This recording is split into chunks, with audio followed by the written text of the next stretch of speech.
Pick a match to watch for $1 million.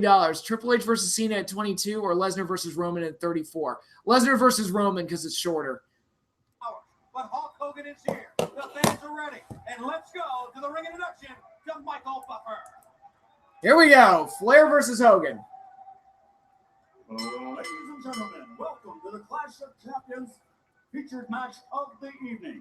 Sanctioned by the WCW.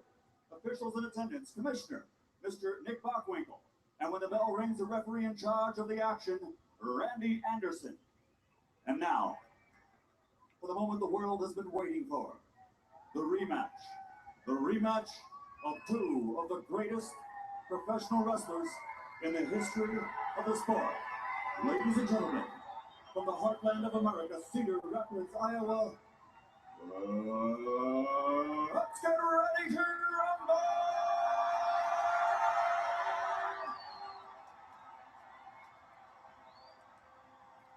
Coming to the ring at this time. Woo! Was Randy Anderson Arn Anderson's son? Not that I know of. Maybe. I haven't heard that. From Charlotte, North Carolina, this future pro wrestling Hall of Famer is one of the great living legends of the ring. Famous, the devastating Victor Cole of the A-Block. He enters the arena in the unfamiliar role tonight as the challenger. Ladies and gentlemen, introducing the 11-time heavyweight champion of the world, who won the only Nature Boy, Ric Flair! I love Michael Buffer's intros. They're so great. Chances of Ibushi kicking out of the one-winged angel again. He'll probably do it. Yeah, no, I love Buffer's intros. Bring me the title now! Bring me the title now! Hogan!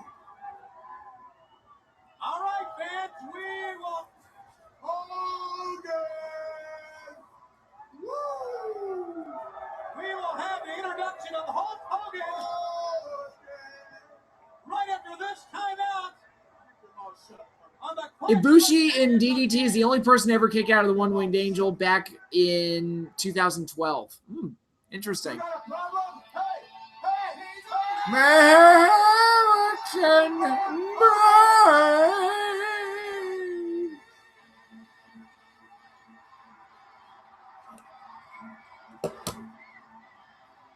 Come on, Hogan. Walk down here, big man. Walk that aisle. The Hulkster's music is still here at the fight for the champion, but still no Hulkster. Come on, Hogan. Bring me the world title, man. Better opening theme song, Raw or Nitro? During the Monday Night Wars, I'd probably go with Raw. I tell you what, Hogan is not coming in this ring, but even like he mentioned, to hand the title to Ric Flair. I can tell you, man, he's going to come to wrestle. Why don't he just spend extra to him and save himself the embarrassment? Hogan. See, this was perpetrated by Ric Flair. You can see him on his face. Look at that.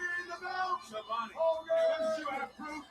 Making a statement like that. Oh, there he is. Here he is. Jimmy, good eye. It's the hardest thing in the entire United States. Is that a Godzilla shirt? No, this is a Boba Fett t-shirt. And it is walked back to the hospital. The knee is bending against the advice of his attorney, Henry Hall. But is he going to get in the ring? Or is he just going to hang out there?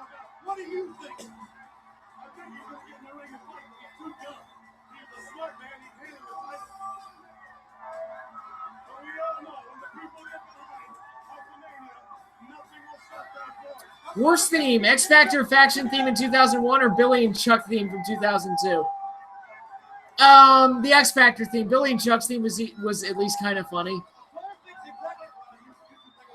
No disintegrations. As you wish. I don't think so. I don't think so. He knew he couldn't beat Ric Flair. Maybe that guy that hit him with the set, maybe it was Hogan's guy. No, maybe it was a rubber pipe. Look at Hogan selling. I'm actually convinced. But you know what Flair's going to go for, don't you? Of course. What do you think? Oh, yeah! Oh, Hogan just goes straight after him. The Hulkster is here, and he's not handing nothing except his right hand, side of his head. The Hulkster, like we've never seen him before, is going wild. If you were writing, what kind of origins would you have given Boba Fett? None. He works better when there's a mystery. I wouldn't have explained shit. The Hulkster.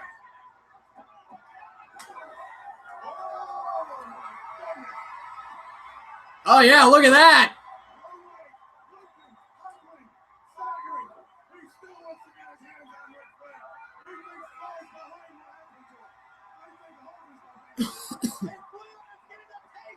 Do you think Orton could bring back the punt kick? I wouldn't mind it.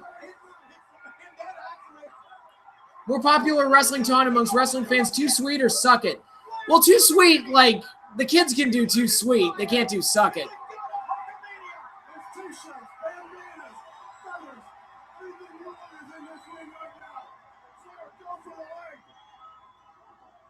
Oh, up Flair goes, and up, down he went. The Hulkster whipping in the ring. Uh-oh. Here we go. They're on the floor here. Those chops having no effect. May want to go for his leg, Rick. The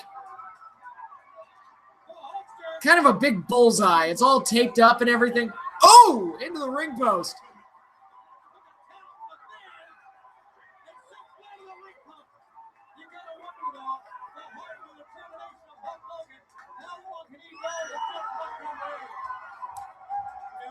I always got in trouble for saying or doing the suck it even though I didn't know what it meant. He's a liar. He's a no good human being, and you know that. He lied to you as soon as you lied to him. Number one, he never hurt your neck. Number two, Ric Flair perpetrated what happened. And those are my opinions. And number three, you weren't there. And I think millions of fans realize that as well as I do. I don't care if millions of fans think about my neck or his life or Ric Flair. That's not the concern right now. Flair said he had the ultimate surprise for Hulk Hogan. And obviously it looked out to be the perfect plan. But that's not the case. Hogan just clotheslined Flair with a beach towel.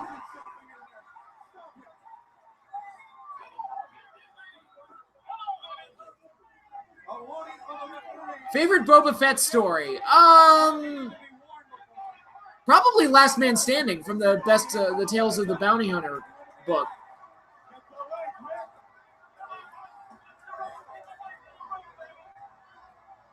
Boba Fett versus Samus. I as a character, I prefer Boba Fett because I'm more of a Star Wars guy, but Samus is pretty cool. Up. Ric Flair's going to get slammed off the top rope. I'm so surprised. Like every single time. Clothesline by Hogan. Hogan's been dominating this match. On one leg.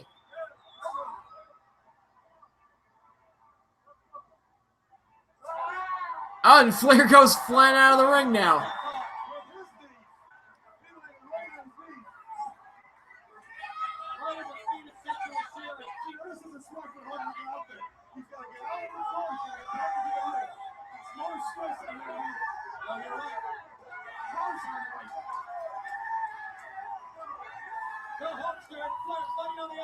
Do you like Watchmen?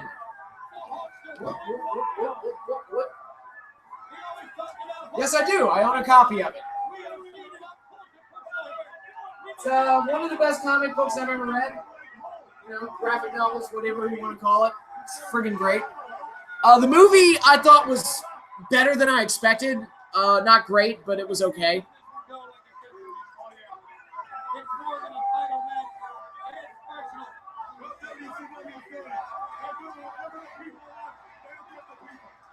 He's spinning the ball on his finger. Just take it. Take the ball. That's one of my favorite Krusty moments.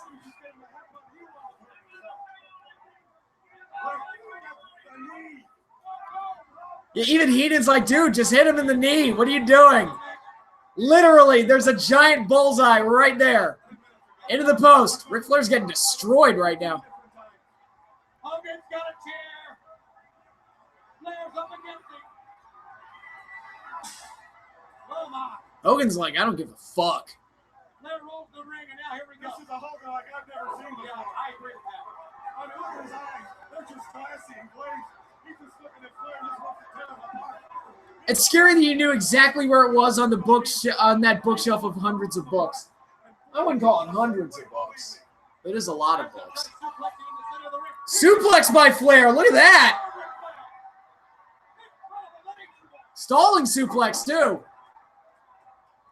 And Hogan no-sells it. Clothesline. Gee, what? Hogan's selling that leg pretty well. He's...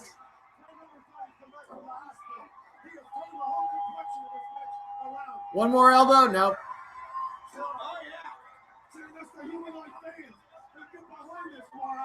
Is your shelf alphabetized? You seem like the type that would do that. No, it's not alphabetized, but I have it organized. Like, I know where my comics are, so I knew right where to go.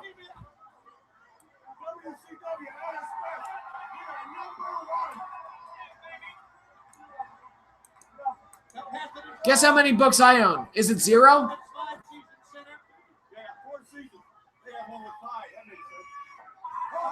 Ric Flair flips up again and clothesline by Hogan.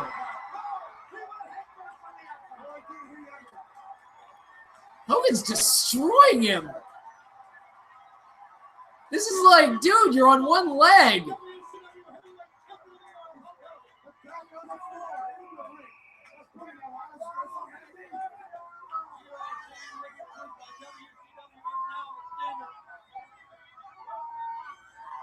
Now Hogan's biting his fingers.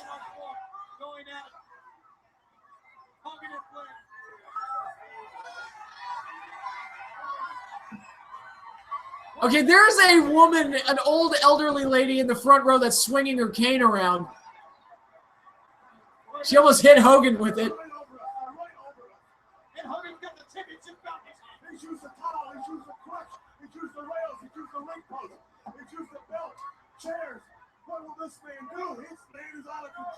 When you went to get the book, were you imitating Zoidberg? Sure, why not?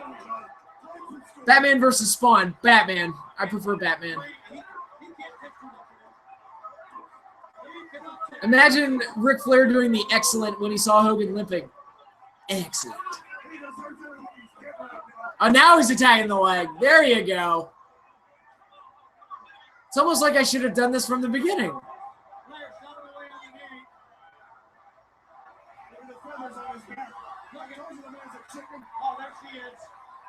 Sherry gets involved.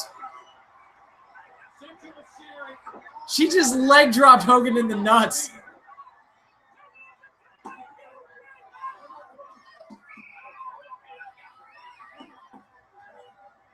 And Flair once again working on that knee.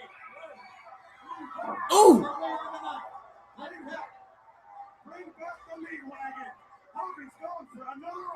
Does Doink have a good evil switch like Krusty? Oh, like the Krusty doll? Probably. Ooh, knee drop on the knee.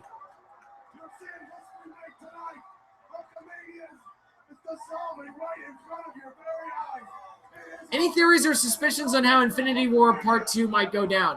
They're going to do some time travel bullshit to undo the snap and bring everybody back.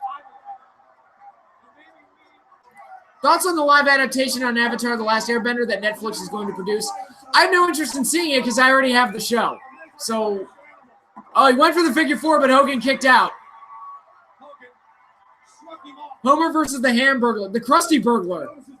Stop! Stop! He's already dead. But yeah, about Avatar, it's like I don't really care about a live action adaptation. It's like I have the show. What do I need a live action version for? There's nothing wrong with being beat by Ric Flair. Save yourself a butt kicking. Walk out of here. Crawl out of here. You underestimate Hulk Hogan. Flair pulling on that ace bandage. Flair's taking it for a walk. Oh no! I'm sorry, Heenan's just killing it tonight. The referee won't let this go much. Okay, now Flair's assaulting the leg. A vicious mix of boy Ric Flair. Like I've never seen it before either. Flair can mix it up with the best. That's why he's been champion of the world. Yeah, that Shyamalan movie was an abortion. Tonight he's looking in a different direction. He wants to aim the ring. How big a role do you think Ant-Man will play, seeing as he's stuck in the quantum realm? Well, he's going to be part of the team. That's already been confirmed. So he'll probably have a fairly big role. Homer and Krusty look alike. That was actually one of the original ideas for The Simpsons, was that Homer was going to be Krusty, but he couldn't tell anybody. But they never went with that idea. Figure 4!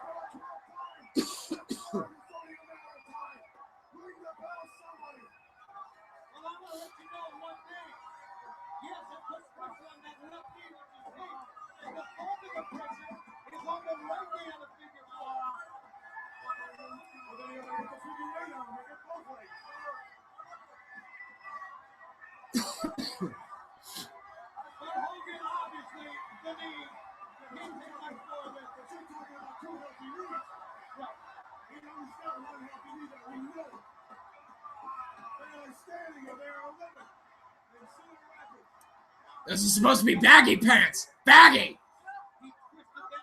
Walla Walla. Kale Cook. Cucamonga. Seattle. Now, fun fact, I was watching some old house shows on the network, and there's an MSG show that has a match between Hogan and Flair from 91, 92? I think 91. And Flair actually pins Hogan with the figure 4 leg lock. Like 1, 2, 3, pins him. The decision was reversed because Flair cheated, but it's still like, it was shocking to see Flair pin Hogan with the figure 4.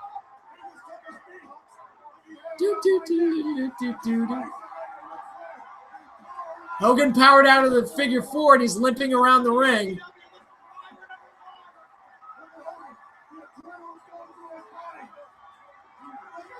Yo!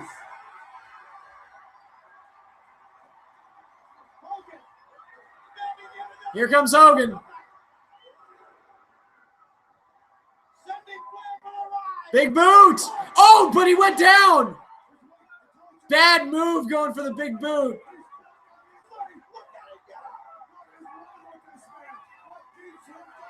Now he's like, is this going to be the shittiest leg drop ever? Is he going to kill himself with a leg drop? Leg drop! He got it! But he hurt himself with the leg drop. You know what? This match is actually better than I remembered it. I'm not going to lie. I'm actually kind of enjoying this. I've seen Ric Flair wrestle for years. I've seen him wrestle hour matches, 2-hour matches. But in the last 10 minutes, I've never seen him take a beating like this. I've never seen him dish. Where do I go in the network to watch that match? It's in the shows, and there's like WWF old school, WWE old school, and 91. And it's one of their MS. Oh, he's back to the figure 4.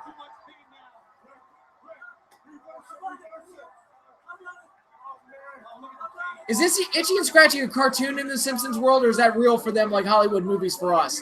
No, they've said Itchy and Scratchy is a cartoon in the Simpsons world.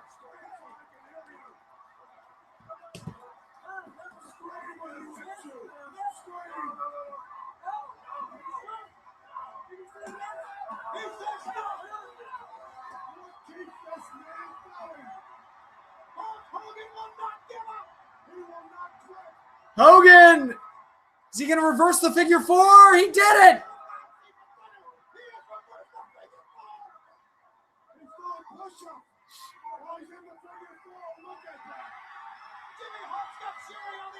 And Jimmy Hart and Sherry are going at it now.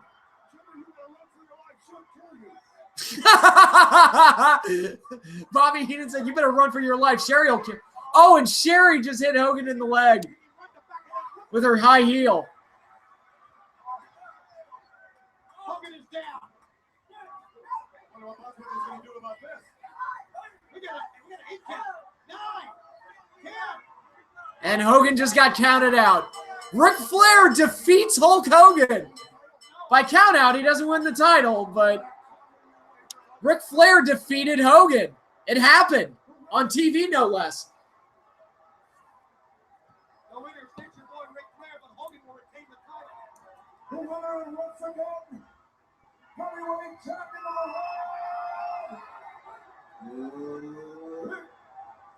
No, he's not the champion, but Buffer.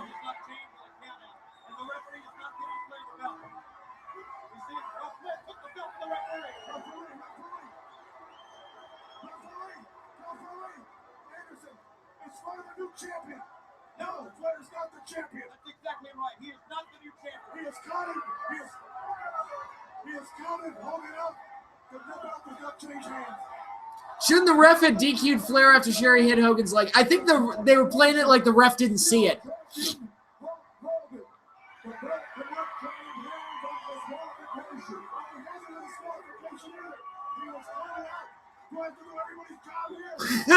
Listen to Bobby.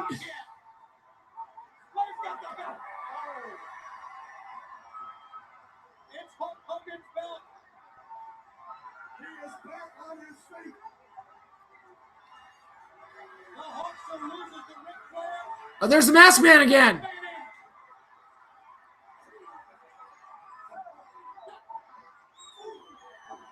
is that masked man? A person. This is a person that attacked Hulk Hogan earlier. I always wonder why heels don't immediately go for DQs during title matches. That's a great way to get heat. Yeah, probably.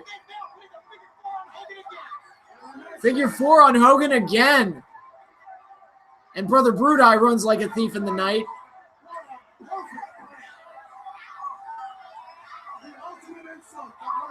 Okay, now Flair has Hogan in the figure 4, and Sherry is kicking it. There's Sting! Sting with that run-in. Saving the day. Look at that pop.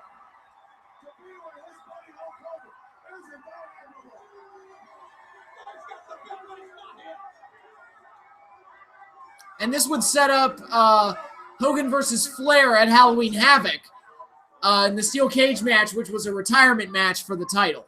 Hulk Hogan retains the WCW World Heavyweight title, but the fact is that he is down, and I don't even believe he can get to his feet right now.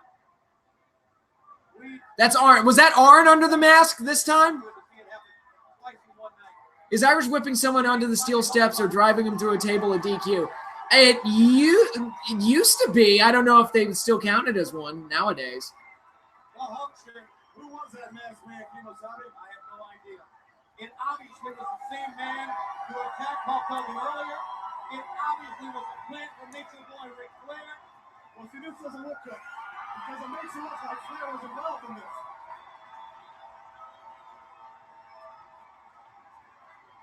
Look at that. Sting and Hogan standing tall with each other. Hogan, he is still standing. He is still walking. Flair took the title. Hogan is asking for the title belt. Well, look, you got anything like Hogan. Don't pick on me. Ric Flair Not enough to me. walked away with the title belt and the scene in the ring.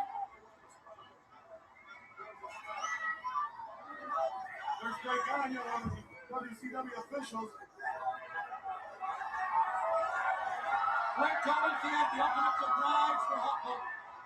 Obviously, it was the game plan to take him out.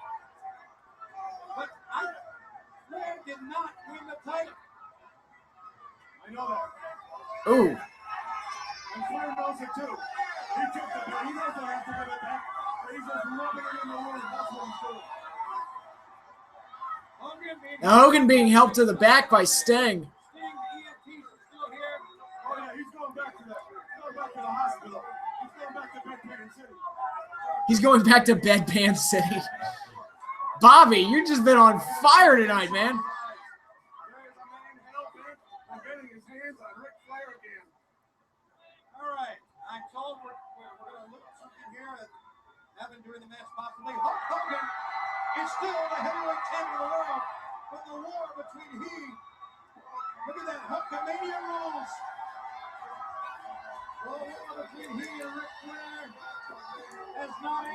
How much of your life is consumed by wrestling? Too much. Too much of it, probably. This is the Clash. This is WCW, and that's why we are number one. Oh, there's Brother Brudai. I guess he wasn't the masked man after all. Sting came all the way from Chicago, watching our Birmingham live. I think Heenan foreshadows Austin hitting Vince with the bedpan. Wow. Well, not like you would do hopping on the house. The chant of Hogan remains here. And no one's left the building. They're still here, and they're still chanting for Hogan. All right, we're going to go back now and take a look. Now, here is the guy that apparently attacked Hogan earlier in the night. Now, him coming out here and jumping Hogan while Flair's in the ring makes it look like he has something to do with Ric Flair. It makes an involvement. It makes it look like what it was. I'm not a setup, but I mean, Yeah, I'll set up. Like the ultimate set. And then the figure four. Jerry went on to kick the knee from there. What would Bobby Heenan have been like in Attitude Era WWF? I don't know. Like, would he have gone as filthy and as blue as the Attitude Era would have commanded of him? I don't know. Hulk Hogan is still the heavyweight. I'd like to think Bobby would have been as funny as ever, but The WCW World Title bout, and it was a dastardly act perpetrated obviously by Nature Boy Ric Flair earlier in the night to send Hulk Hogan. See, now that's what happens with the media. And you're one of those people that say things out of text. You're going to make the whole world think that Ric Flair has something to do with this. You don't have proof. I don't have proof. Nobody's got proof. So you can't make these kind of statements. I am going right now to tell Ric Flair exactly what you said.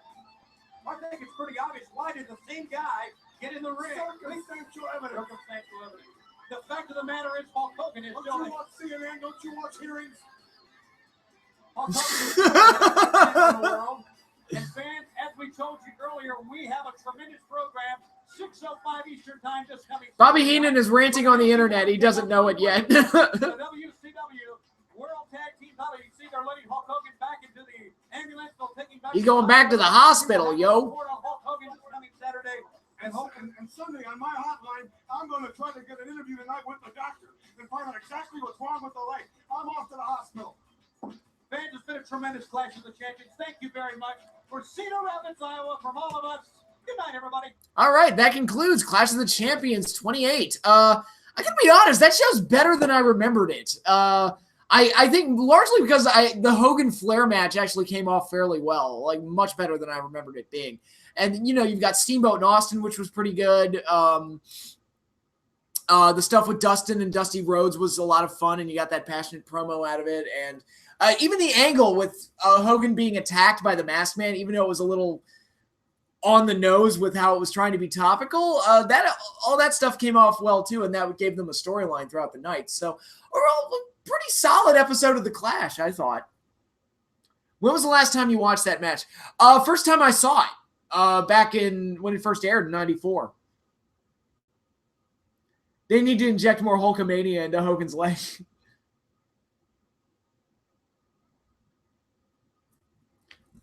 What's been your favorite New Japan match of the year so far? For me, Omega versus Okada at Dominion. That's my pick. All right. Yeah, thank you guys for watching the stream. Like I said at the start, there will not be a stream next weekend because I'm going to be out of town and doing various other things. So, yeah, no stream next week, but we will resume in 2 weeks for Saturday Night's Main Event 30 and Clash of the Champions 29. So let's look ahead to see what we've got. It'll be the last Clash of '94, and we get some of the Dungeon of Doom type of stuff happening. And we also get the first Saturday Night's Main Event from Fox, one of 2 episodes from 1992. So we've got all that to look forward to. But I'll see you all in 2 weeks, and I'll have a few more videos lined up for you in the meantime. But until next time, y'all have a good night, everybody.